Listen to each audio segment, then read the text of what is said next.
RJD के घोषणा पत्र में कितना है दम। बिहार में विधानसभा चुनाव 2025 का बिगुल बज चुका है। हर पार्टी अपने अपने विजन डॉक्यूमेंट और वादों के साथ मैदान में उतर चुकी है। महागठबंधन की ओर से मुख्यमंत्री पद के चेहरे तेजस्वी यादव ने भी बड़ी धूमधाम से अपना घोषणा पत्र जारी किया है। नाम दिया गया है तेजस्वी का प्रण पत्र।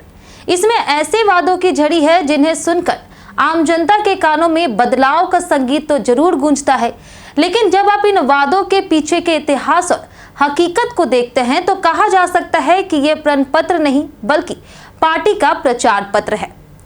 दरअसल तेजस्वी यादव ने इस घोषणा पत्र में वादा किया है कि हर परिवार को सरकारी नौकरी दी जाएगी और 200 यूनिट तक बिजली मुफ्त मिलेगी। सुनने में यह आकर्षक लगता है, लेकिन यह याद रखना जरूरी है कि बिहार के हर गांव, हर टोले में 24 घंटे बिजली पहुंचाना एनडीए सरकार की हर घर बिजली योजना की सफलता का नतीजा है। जो व्यवस्था कभी लालू राबड़ी राज में लालटेन पट्टी की थी, आज उसी व्यवस्था को आरजेडी मुफ्त बता करके अपना श्रेय लेने की कोशिश कर रही। सवाल यह है कि जो कभी अंधेरे में बिहार को छोड़ गए थे, क्या वही आज उजाले का दावा कर सकते हैं? अब आइए देखते हैं कि तेजस्वी के प्रण पत्र में किए गए वादों का असली विश्लेषण। तेजस्वी यादव का सबसे बड़ा वादा है हर परिवार से एक सरकारी नौकरी। सुनने में यह आकर्षक लगता है, लेकिन इतिहास गवाही देता है कि 1990 से 2005 तक के लालू राबड़ी शासनकाल में बिहार में सरकारी कर्मचारियों का कई महीनों तक वेतन लटका रहता था। स्कूलों में शिक्षक नहीं थे, अस्पतालों में डॉक्टर नहीं थे और दफ्तरों में ताले लटके रहते थे। ऐसे में शासन के बाद आज आरजेडी अगर रोजगार की बात करे तो यह जनता के साथ राजनीतिक छलावा है। बिहार की जनता को वो दौर आज भी याद है जब कानून का राज नहीं, जंगल राज था। हत्या, अपहरण और रंगदारी उस समय आम थी। व्यापारियों से लेकर के डॉक्टर तक असुरक्षित महसूस करते थे। अदालतों ने यह तक टिप्पणी दी थी कि राज्य में कानून नहीं, डर का शासन है।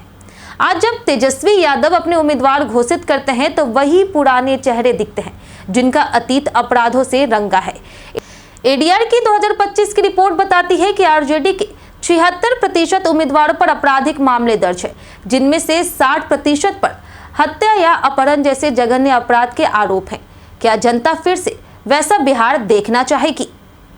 तेजस्वी यादव के घोषणा पत्र में महिलाओं के लिए 2500 की आर्थिक मदद का वादा किया गया है, लेकिन क्या आर्थिक सहायता ही महिलाओं की असली सुरक्षा है?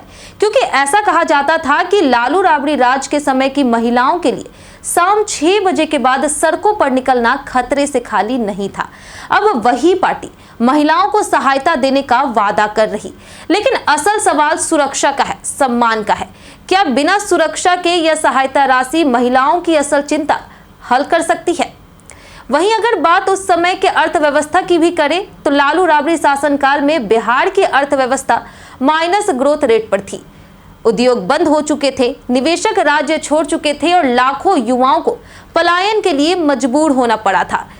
यह वही दौर था जब बिहार पिछड़ेपन का पर्याय बन गया था। वहीं अगर आज के समय की बात करें तो बिहार में सड़कें बनी हैं, पुल बने हैं और उद्योगों की वापसी शुरू हो गई है। आज तेजस्वी यादव अगर विकास की बात करते हैं तो यह उसी असफल अतीत का मेकओवर है जिसे जनता पहले ही नकार चुकी है। भले ही तेजस्वी यादव भ्रष्टाचार मुक्त शासन का वादा कर रहे हो, लेकिन उनकी पार्टी और परिवार के नाम पर दर्ज घोटालों की लिस्ट काफी लंबी है। लालू प्रसाद यादव आज भी आईआरसीटीसी घोटाले और भूमि के बदले नौकरी जैसे मामले में केस में चल रहे। उनकी बेटी और बेटा दोनों मनी लॉन्ड्रिंग और अवैध संपत्ति के मामलों में जांच के घेरे में हैं। ऐसे में जब यही परिवार सुशासन की बात करता है तो यह दावे महज एक चुनावी नारे बनकर रह जाते हैं। तो आखिरी में यह कहना गलत नहीं होगा कि राजद का यह घोषणा मात्र एक राजनीतिक छलावा है। बिहार की जनता को यह याद रखना होगा, जिसने कभी कर्मचारियों का वेतन नहीं दिया वो रोजगार की बात नहीं कर सकता। जिसने अपराधियों को उम्मीदवार बनाया वो सुशासन का दावा नहीं कर सकता, और जिसने बिहार की अर्थव्यवस्था को डुबोया वो कभी विकास का वादा नहीं कर सकता। बिहार अब उस दौर से निकल चुका है जब डर, अपहरण और भ्रष्टाचार शासन की पहचान थे। आज बिहार बदल चुका है और जनता भी। ऐसे में तेजस्वी का प्रण पत्र दरअसल जनता के सामने नहीं बल्कि अपने ही अतीत के आईने के सामने रखा गया एक वादा है, जो याद दिलाता है कि राजनीति में नए सपनों से पहले पुराने सच को समझना जरूरी है।